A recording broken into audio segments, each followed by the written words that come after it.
afternoon and Salam Malaysia Madani. I'm Brendan Lepore.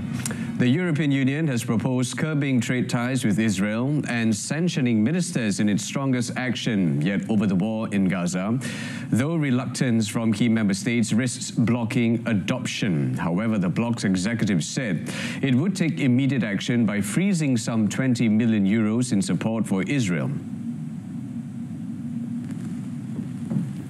Pressure has mounted on the 27-nation bloc to act against Israel over its devastating near two-year offensive in Gaza. Under its new proposal, Brussels is pressing to suspend the parts of a cooperation deal that allow for reduced tariffs on goods coming from Israel. Officials said the measure would hit more than a third of Israel's exports to the EU, worth around 6 billion euros, including agricultural produce such as dates and nuts. The Commission also called for asset freezes and visa bans on several Israeli ministers. All member states agree that the situation in Gaza is untenable. The war needs to end. The suffering must stop and all hostages must be released. We must use all the tools we have towards this outcome. We must also not lose sight of the dangerous developments in the West Bank that reduce the viability of a two-state solution. These measures, initially floated by Ursula von der Leyen in a speech last week, represent the firmest attempt by the EU chief to pressure Israel. But opposition from states including Germany, Italy and Greece means the bloc will struggle to get the backing of enough EU countries to go through. The Israeli military has claimed that it is opening an additional route for only 48 hours that Palestinians could use to leave Gaza City as it steps up efforts to empty the city of civilians. In leaflets dropped over Gaza City, the military said Palestinians could use the newly reopened Salahuddin Road to escape towards the south, and they have until lunchtime on Friday to do so. Hundreds of thousands of people are sheltering in the city, and many are reluctant to follow Israel's orders to move south because of dangers along the way, dire conditions, a lack of food in the southern area, and fear of permanent displacement. A day after Israel announced the launch of its ground offensive to seize control of Gaza's main urban center, tanks had moved short distances towards the city's central and western areas from three directions. And Israeli officials said military operations are focused on getting civilians to head south, and fighting would intensify over the next month or two. At least 64 people were killed by Israeli strikes and gunfire across the Gaza Strip yesterday, with most of the casualties in Gaza City. Local health authorities said the latest fatalities took the Palestinians' death toll past 65,000. According to Palestinian officials and rescue workers, the true figure is likely higher, as many remains are trapped under the rubble of destroyed buildings. On a related note, United Nations agencies and Oxfam voiced grave concerns about food running out in northern Gaza, where hundreds of thousands of people are experiencing famine after Israel closed the only operational crossing there last week. The UN Humanitarian Office said the Zikim crossing was shut on 12 September, and since then no aid groups have been able to import supplies. It noted that there are grave concerns over fuel and food stock depletion in a matter of days, as there are no direct aid entry points into northern Gaza.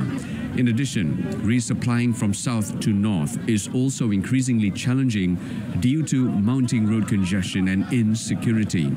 Policy lead at Oxfam, Bushra Khalidi, meanwhile said the move could be another strategy to corral the population to move down south. A World Food Programme spokesperson, Abir Itifa, who had used the crossing before its closure, said there is an urgent need for an active border point into the north to be open for essential life-saving humanitarian supplies. A global hunger monitor said last month that Gaza City and surrounding areas are officially suffering from famine, and it is likely to spread. UN General Assembly President Annalena Baerbock said it is now the time to reflect and rebuild, to adapt and evolve for a United Nations that will carry all countries to another 8 decades. World leaders will gather in New York for next week for a UN General Assembly with highlights to be given to war in Gaza and Ukraine, rising Western recognition of Palestinian statehood, and nuclear tensions with Iran. Leaders are gathering as the war between Israel and Hamas in the Gaza Strip approaches 2 years and a humanitarian crisis worsens in the Palestinian enclave. Global Hunger Monitor has warned that famine has taken hold and is likely to spread by the end of the month. It is crystal clear that international humanitarian law calls for the protection of civilians and civilian infrastructure. They must be protected always. And I've been also crystal clear on that one in the past, in the speeches, but I'm here again, that civilians must not be targeted. Full stop. Australia, Belgium, Britain, Canada and France have pledged to formally recognize a Palestinian state, though some have set conditions. Palestinian President Mahmoud Abbas will not be there in person as US, a staunch Israel ally, has said it will not give him a visa, drawing wide criticism at the UN. Abbas is expected to appear via video for both Monday's summit and his General Assembly speech. Denmark has decided for the first time to acquire long-range precision weapons, citing the need to deter Russia, as Moscow's ambassador to Copenhagen called the move pure madness. Danmark skal for første gang opbygge en militær kapacitet i form af længererækkende præcisionsvåben. Det er et paradigmeskifte i dansk forsvarspolitik. Med de våben så vil forsvaret kunne ramme mål på stor afstand og for eksempel også nedkæmpe fjendtlige missiltrusler. Det er en type våben som vi ikke har i Danmark. The Russian ambassador to Denmark, Vladimir Barbin, called the Danish justification about the need to be able to strike distant targets as pure madness. He said there is a need to assume that Denmark is not only considering the possibility of a direct military confrontation with Russia, but is also preparing for such a scenario. Frederiksen said the ambassador's comments should be interpreted as a threat against Europe and NATO into not defending their people and borders. Rearmament has become a government priority under Social Democrats leader Frederiksen in the wake of Russia's invasion of Ukraine in 2022. Last week, Denmark said it would invest some $9.2 billion in European-made air and missile defense systems. Russia's Vladimir Putin and India's Narendra Modi have hailed their friendship and warm relations, holding a phone call despite pressure from Washington over growing economic ties between the two nations. US President Donald Trump has bumped up tariffs on India, which has become a major purchaser of Russian oil, with Western sanctions imposed on Moscow over its offensive on Ukraine. The Russian and Indian leaders spoke by phone a day after Modi held talks with Trump on the Ukraine conflict and the tariffs. In a televised government meeting after the phone call, the Russian president noted that relations between India and Russia have been exceptionally trustful and friendly. Prime Minister Modi meanwhile said on social media that he is committed to further strengthening their special and privileged strategic partnership, and India is ready to make all possible contributions towards a peaceful resolution of the Ukraine conflict. Trump and Ukraine are trying to cut off Russia's vital energy revenues, which they claim fund Moscow's army and enable it to keep up with its offensive. Cuban Foreign Minister Bruno Rodriguez has called for the United Nations to stop the U.S. from starting a war in the region amid rising tensions due to a military buildup in the Caribbean to counter drug cartels. Llamo a la comunidad internacional a movilizarse en defensa del derecho internacional y de los propósitos y principios de la Carta de las Naciones Unidas. Llamo a la Asamblea General de Naciones Unidas y al Consejo de Seguridad a cumplir sus obligaciones y ejercer sus prerrogativas al mandato de la Carta para preservar la paz en nuestra región. The foreign minister noted that fighting drug trafficking in the name of U.S. national security is a crude and ridiculous pretext for aggression. He charged that the U.S. is the main financial center and the primary center for money laundering of foreign assets that originate from transnational organized crime, fundamentally drug trafficking. Tensions have been mounting between Washington and Venezuela, Cuba's most important political and economic ally, after U.S. military strikes in the Caribbean on 3 boats out of Venezuela that it claimed were carrying drugs.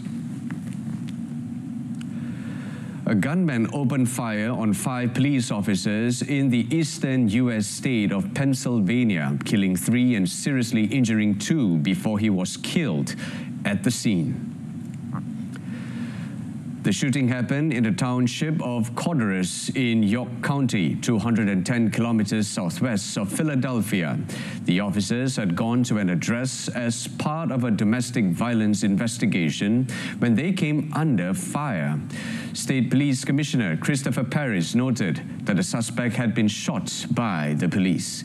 He said an investigation is underway and there is no ongoing threat to the public.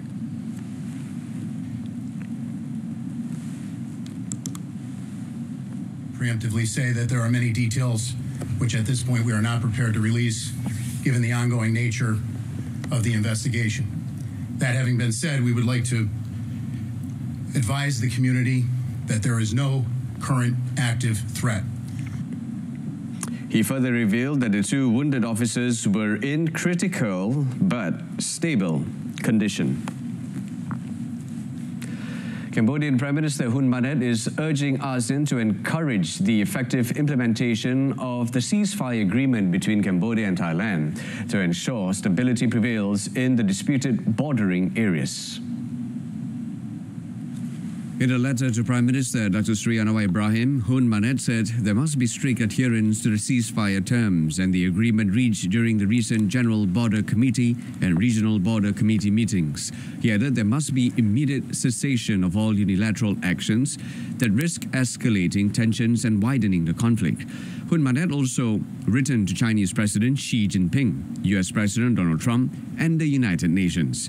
Sporadic disputes have erupted in a long-standing rivalry between the 2 ASEAN members over the control of the territories along the 817-kilometer border that has yet to be clearly demarcated. Matters came to a head on 24th July with armed clashes that lasted for 5 days. On 28 July, Cambodia and Thailand reached a peace deal brokered by Malaysia with the support of the US and China.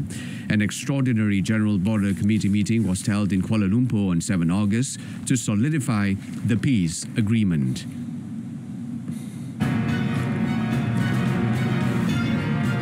Still ahead, U.S. state visit yields £150 billion of investment. Stay with us. The U.S. Federal Reserve has lowered interest rates for the first time this year, flagging slower job gains and risks to employment as policymakers face heightened pressure under President Donald Trump.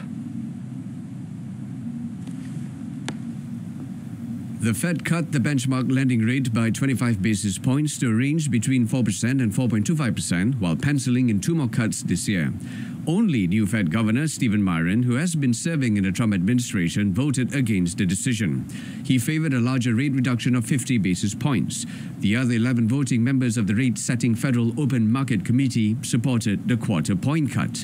Fed Chair Jerome Powell stressed that the Fed was right to monitor the effects of tariffs and inflation as well as the labor market situation before lowering rates for the first time in 9 months. Been doing the right thing so far this year. I think we were right to wait and see how tariffs and inflation and the labor market evolved. I think we're now reacting to the much lower level of job creation and other evidence of softening in the labor market and saying, well, those risks are maybe not fully balanced, but moving in the direction of balance now. And so that warrants a change in policy. Over in Brazil, its central bank held its benchmark interest rate steady at 15% as inflation remains high amid global uncertainty over U.S. economic policy. The bank has kept the interest rate at 15%, one of the highest levels in the world, since July, adding a streak of 7 straight hikes. The bank's monetary committee cited the uncertain global environment due to the economic policy and economic outlook in the US, calling for caution from emerging market economies. It said the decision was in line with the strategy of bringing inflation back to target. Inflation is estimated at 4.8% for this year and 4.3% for next year, above the target, which is 3% with a tolerance of 1.5 percentage points. The Monetary Committee explained that it continues to monitor the announcements on tariffs by the US to Brazil, reinforcing its cautious stance in a scenario of heightened uncertainty. US President Donald Trump's administration slapped Brazilian imports with 50% tariffs that came into effect in August. The measure against Brazil had been framed in openly political terms as punishment for the trial of Trump's ally, former President Jair Bolsonaro, who was convicted last week over a botched coup attempt. US President Donald Trump hailed the special relationship between his country and Britain as he made little secret of his delight at being not just the first US leader, but the first elected politician to be invited for 2 state visits. In a speech during a lavish banquet at Windsor Castle, Trump said the bond of kinship and identity between America and the United Kingdom is priceless and eternal.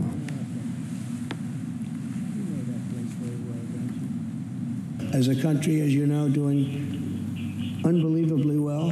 We had a very sick country 1 year ago, and today, I believe we're the hottest country anywhere in the world.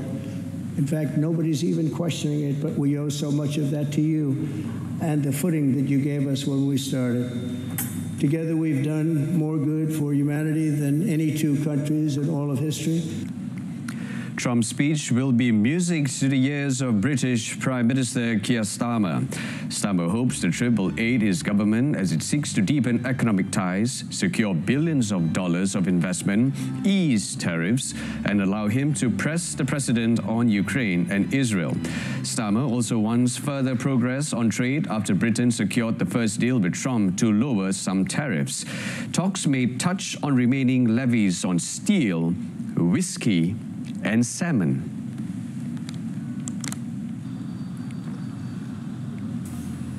In a related development, the British government revealed that Trump's state visit to Britain has generated £150 billion of inward investment, citing its own data, which compiled new and previously announced pledges.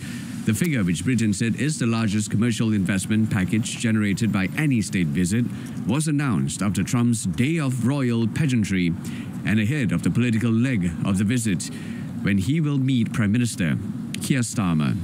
The total includes a previously reported £100 billion long-term investment pledge from private equity firm Blackstone and £3.9 billion from Prologis in life sciences and advanced manufacturing. With British public opinion split over the decision to roll out the red carpet for Trump and host him for an unprecedented second state visit, the government is keen to promote its potential economic gains. The government said the new investment would create some 7,600 new jobs.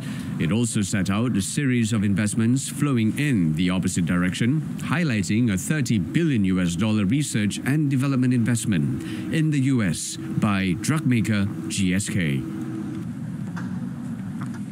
And in other news, the Ministry of Investment, Trade and Industry will commence the first round of Free Trade Agreement (FTA) negotiations with the Gulf Cooperation Council (GCC) countries in December. The Ministry's Secretary General, Dato' Hairil Yahri Yaakob, said the time is now ripe for Malaysia to expand its trade with GCC countries. In fact, the chief negotiators for both Malaysia and GCC have met physically, I think about a couple of months ago, and we will have a full-fledged negotiations in December in one of the GCC countries, maybe Saudi. At the moment, we have concluded SEPA negotiations with UAE, and inshallah, it will enter into force soon, once both countries have completed the domestic procedures, very, very soon.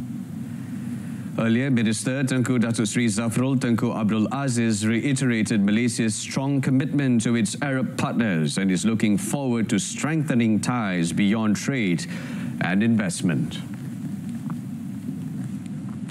Argentina's lower house of Congress has voted to overturn President Javier Milei's vetoes of laws that would boost funding for public universities and pediatric hospitals, delivering a significant legislative rebuke to the Libertarian leader's austerity agenda. The congressional action came hours after tens of thousands of Argentines filled the streets of downtown Buenos Aires, demanding increased funding for universities and pediatric care that have suffered cuts under Milei's budget-slashing measures. The massive demonstration aimed to pressure legislators to reject the president's vetoes of education and healthcare funding bills. For the vetoes to be fully overturned, the Senate must also vote to override Milei's presidential decrees. The president had argued that the funding laws would harm Argentina's fiscal balance, but lawmakers pushed back against his austere approach. The legislative defeat adds to mounting challenges for Milei, whose popularity has declined following deep budget cuts. He is also grappling with fallout from a corruption scandal and a recent electoral loss in Buenos Aires provincial elections.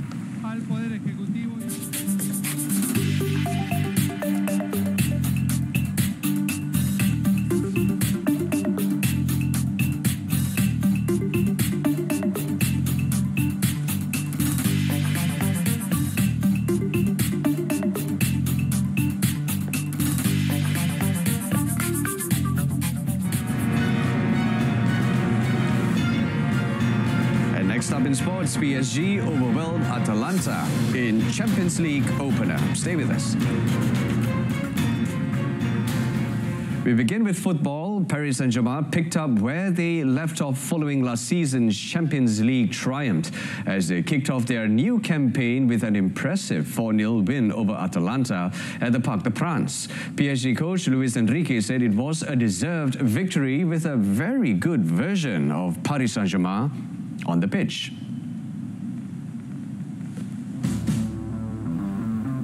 Marquinhos opened the scoring inside the first 3 minutes, and PSG followed that up with goals from Kvicha Kvaratskhelia, Nuno Mendes and substitute Gonzalo Ramos, demonstrating their hallmark high press and fluidity. Bradley Barcola missed a penalty just before halftime, but it proved to be a footnote as Luis Enrique's side underlined their status as defending champions after they overpowered Inter Milan 5-0 in last season's final. Notre intention est de faire les premiers matchs, le début de cette compétition important pour nous, et je pense que on a fait un très bon match contre une équipe qui défend A contre A, et toujours difficile de surmonter ça, mais je pense qu'on a mérité la victoire. The Liga R champions next face Barcelona at the Camp Nou on 1st October, and Atalanta will host Club Brugge the previous day. Vissel Kobe cruised to a 3-0 win over Chinese Super League champions Shanghai Port as goals from Eric Taisei Miyashiro and Yuya Osako steered the Japanese side to victory in their first Asian Champions League elite clash of the campaign. The J-League champions, who have yet to win the continental title in 3 previous involvements, impressed against their hosts, with Eric lashing in the opener from the edge of the penalty area in the 19 minutes. The Brazilian winger turned provider when he delivered an inch-perfect cross from the right for Miyashiro to score with a downward header past Port goalkeeper Chen Wei.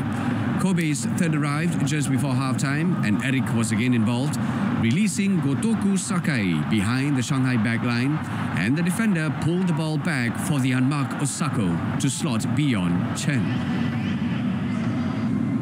Meanwhile, former champions Ulsan needed a late fight back to secure a 2-1 victory at home over tournament newcomers Chengdu Rongcheng. The Chinese Super League table toppers took a 44th minute lead when Pedro Delgado fired into the bottom corner of Jo Hyun Woo's goal. Substitute Won Sang leveled for Ulsan with 14 minutes remaining, racing onto Darijan Boljanic's long ball from inside his own half before beating goalkeeper Jian Tao. Delgado was dismissed when he picked up a second yellow card in the 3rd minute of stoppage time for a foul on Choi Seok-hyun. And 2 minutes later, Ulsan capitalized when Hyo-yul scored the winner.